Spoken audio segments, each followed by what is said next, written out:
nampak di layar Bapak Ibu, ini teknik model bisnis canvas ya, bisnis model canvas. Ini teknik yang sederhana, tetapi teknik ini mampu menggambarkan secara utuh dalam satu lembar kertas konsep apa kegiatan Bapak Ibu di unit kerja masing-masing. Yang dari bisnis model canvas ini kemudian nanti kita bisa kembangkan lebih jauh. Saya akan awali penjelasannya dengan ini. Sayang tulisan di setiap kolomnya ini kecil-kecil, tapi mudah-mudahan masih terbaca oleh Bapak Ibu semua. Oke ya. Ini masih belum saya ubah, masih dalam bentuk aslinya. Jadi Bapak Ibu, dunia pemerintah itu memang masih jarang menggunakan bisnis model canvas ini. Ini yang paling banyak menggunakan dunia usaha. Tetapi kemudian LAN sudah membuat modifikasinya. Ini ada 9 kolom, tapi yang di LAN dibuat menjadi 13 kolom. Kita masuk dulu ke konsep aslinya sebelum nanti Bapak Ibu melakukan pengubahan-pengubahan. Dari 9 kolom ini Bapak Ibu, cara membacanya adalah dimulai dari yang paling kanan dulu, yaitu yang namanya customer segment. Nanti Bapak Ibu diminta untuk menjelaskan siapa sesungguhnya customer yang akan Bapak Ibu layani. Apakah ini masyarakat tertentu atau masyarakat umum secara luas, atau Bapak Ibu berorientasi ke pelayanan ke dalam. Nah, ini harus dideskripsikan siapa customernya. Kemudian setelah Bapak Ibu beres nih menguraikan deskripsi siapa customernya, lalu Bapak Ibu masuk ke yang paling tengah yang namanya value proposition atau nilai yang Bapak Ibu tawarkan kepada customer. Apa? Bapak Ibu punya pelayanan apa? Bapak Ibu punya kelebihan apa yang hendak Bapak Ibu tawarkan kepada customer? Ya. Jadi kalau ke masyarakat Bapak Ibu ingin menawarkan apa? Kalau ke internal Bapak Ibu ingin menawarkan apa? Gitu ya. Jadi cara ngerjakannya loncat ya, dari paling kanan langsung loncat ke tengah. Oke. Nah, kemudian setelah deskripsinya di tengah beres, value apa yang hendak Ibu tawarkan, layanan apa yang hendak Ibu sampaikan, keunggulan-keunggulan apa yang Bapak Ibu mau kasih ke customer gitu ya.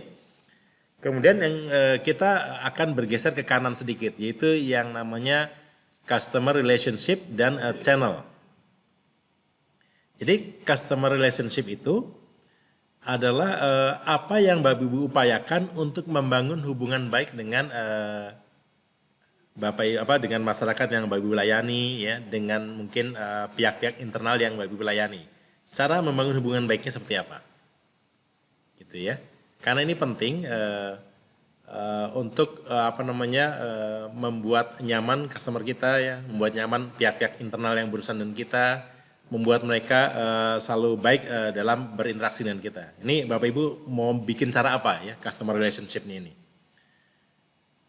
Kemudian kalau di sebagai contoh kalau di swasta ya, customer relationship ini bisa misalnya dalam bentuk membership.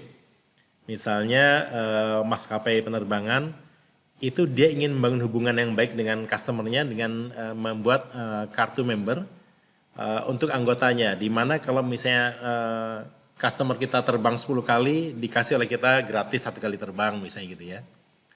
Hal yang sama misalnya diterapkan oleh hotel, 10 kali nginep 1 kali nginep gratis misalnya gitu ya. Atau mungkin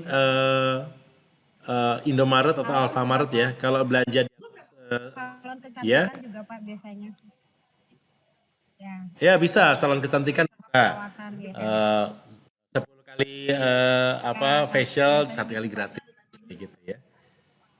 Betul. Jadi Bapak Ibu silahkan, memang ini konteksnya swasta, tapi siapa tahu hal yang sama bisa dilakukan di lingkungan pemerintahan. Nanti dicoba saja. Oke, jadi banyak sekali cara membangun hubungan ini. Kalau di bengkel-bengkel misalnya gini, misalnya ada diskon spare part gitu ya, ada diskon ongkos kerja. Terus kalau misalnya kita sudah selesai dari bengkel, 2 minggu kemudian kita ditelepon, Bapak Ibu gimana mobilnya sudah enak belum? Kalau ada masalah segera ke bengkel kami kembali Pak, misalnya gitu ya. Itu cara membangun hubungan baik dengan customer.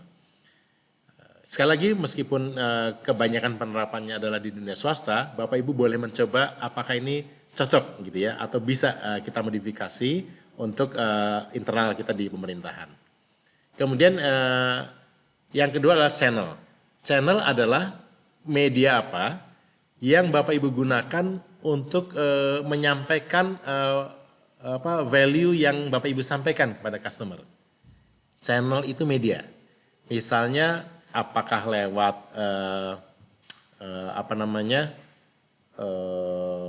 misalnya informasinya bisa lewat Facebook, bisa lewat WA, bisa lewat email gitu ya.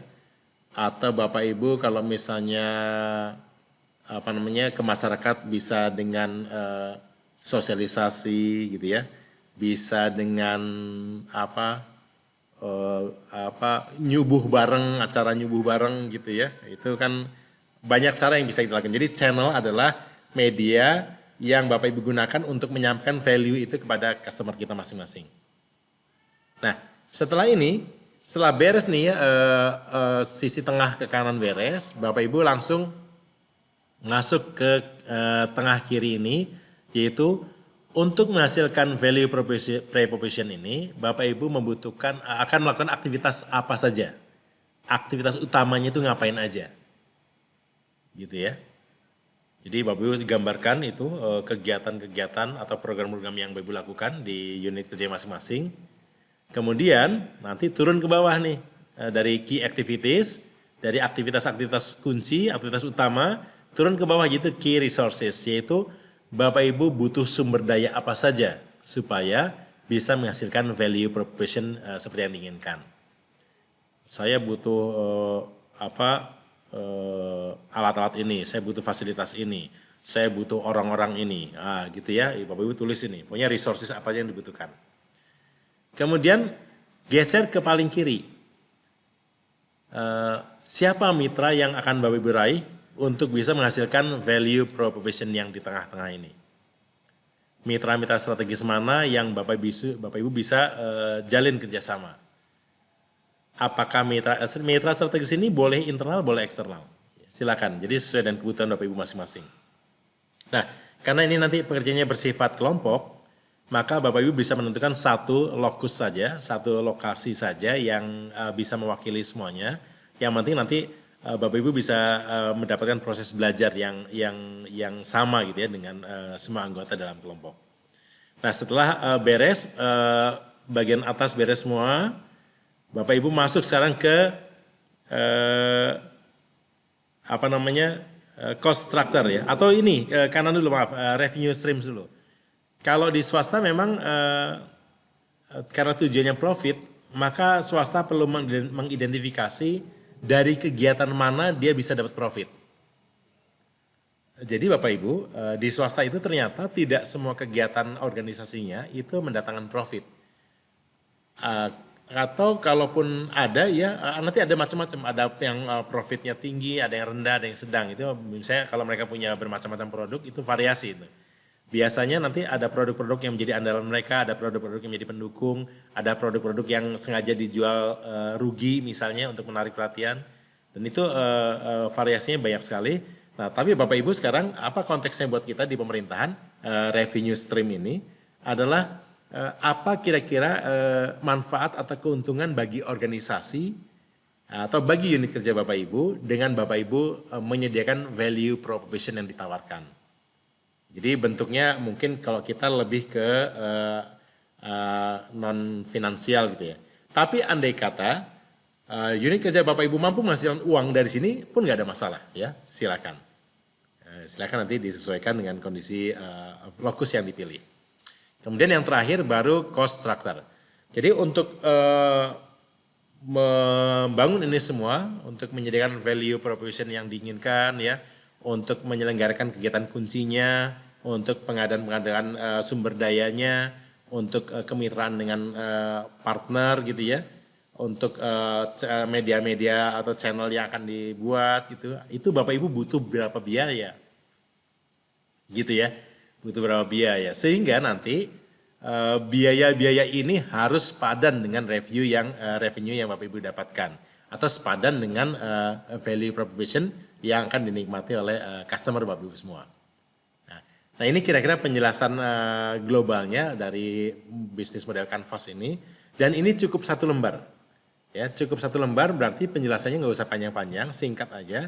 Di mana dari satu lembar ini semua Anda Bapak Ibu itu dapat gambaran, oh ternyata kerjaan saya itu kayak gini sebenarnya gambarannya gitu ya. Dari ujung ke ujung itu kerjaan saya cuma segini. Maka dengan mudah Bapak Ibu akan bisa mencermati, bisa mengevaluasi di sisi mana, di aspek mana yang kelihatannya masih kurang, masih perlu diperbaiki, dan Bapak Ibu kemudian memunculkan ide, gagasan kreatifnya, saya harus lakukan apa. Nah kira-kira gitu ya. Nah untuk dapatkan alat bantunya Bapak Ibu bisa bisa ikuti langkah-langkah di materi ini, sudah bisa di-download kan di LMS ya. Nah ini penjelasannya nanti silakan Bapak Ibu baca sendiri. Ya, ini saya skip saja karena Bapak Ibu nanti bisa baca sendiri. Nah sekarang ya, bisnis model Canvas yang dikembangkan oleh LAN itu kalau tadi secara umum ada 9, maka ini ada 13 yang ini oleh LAN dianggap lebih cocok untuk dunia pemerintahan. Bapak Ibu boleh langsung memilih Canvas yang 13 ini. Memang jadi tempatnya agak sempit ya karena satu lembar harus terisi oleh 13 item ini. Silakan saja diatur gitu ya, keterangannya singkat-singkat saja. Yang penting 13 item ini bisa tergambarkan dengan baik. Gitu ya. Dan Bapak Ibu butuh berdiskusi, kemudian nanti dari hasil diskusi itu Bapak Ibu outputnya adalah satu lembar BMC dengan lokus yang disepakati. Nah ini dia bentuk apa namanya yang ala pemerintah nih yang 13 item, gitu ya. Silakan nanti Bapak Ibu pilih. Kemudian ya. Ini nanti buat setelah jam 2 siang penutup ini. Bapak Ibu sekarang sebelum kita masing-masing masuk ke breakout room sesuai dengan kelompoknya. Barangkali ada yang ingin disampaikan, silakan. Ada berapa kelompok yang sudah terbentuk di kelas ini? 4 ya?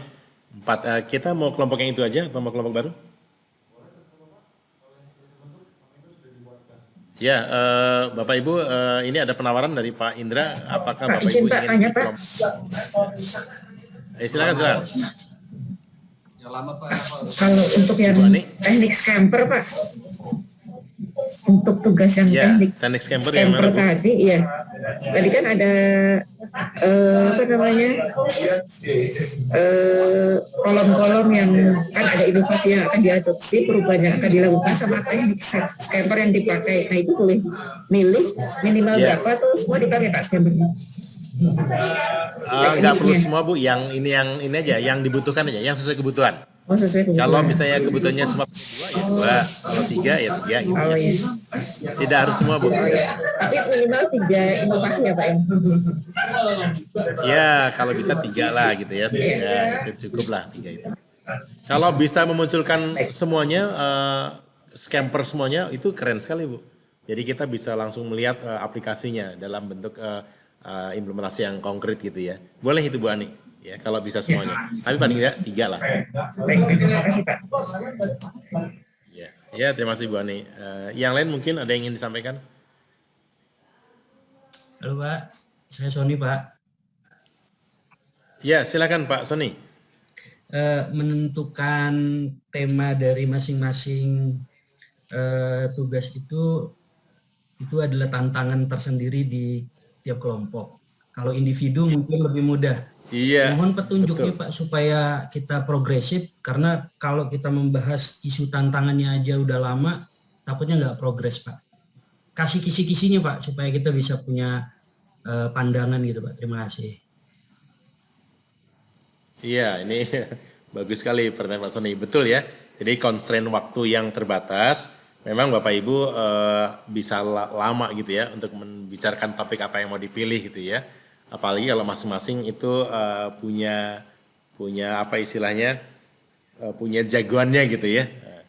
Oke, saya rasa kalau mau berangkat dari kisi-kisi seperti yang tadi Pak Sony minta, Bapak Ibu cari saja yang memenuhi kaidah APKL. Atau APKL sudah tahu kan ya? Atau yang apa USG boleh juga, yang urgent, yang serius, dan yang nanti perkembangannya itu signifikan, itu boleh. Jadi nanti dari sekian banyak alternatif, Bapak Ibu timbang saja, ini nih kelihatannya yang paling urgent ini nih, nah, atau ini yang nanti dampaknya paling besar nih kita bahas, nah itu boleh. Atau yang pakai ukuran APKL misalnya yang sifatnya aktual, yang sifatnya kelayakannya tinggi atau kekhalayakannya tinggi. Kekhalayakan artinya mencakup kepentingan masyarakat luas gitu ya. Kemudian APKLL-nya apa L-nya? Lupa saya itu L-nya ya. Tapi intinya kira-kira gitu. Bapak Ibu kisi-kisinya adalah tentukan saja mana yang urgent, mana yang kira-kira serius, mana yang dampaknya signifikan. Boleh itu sebagai apa namanya, sebagai wasitnya untuk kita punya gagasan, sehingga Bapak Ibu tidak keluar banyak waktu untuk diskusinya. Barangkali begitu Pak Sony. Terima kasih Pak penjelasannya. Terima kasih. Ya. Terima kasih Pak Sony.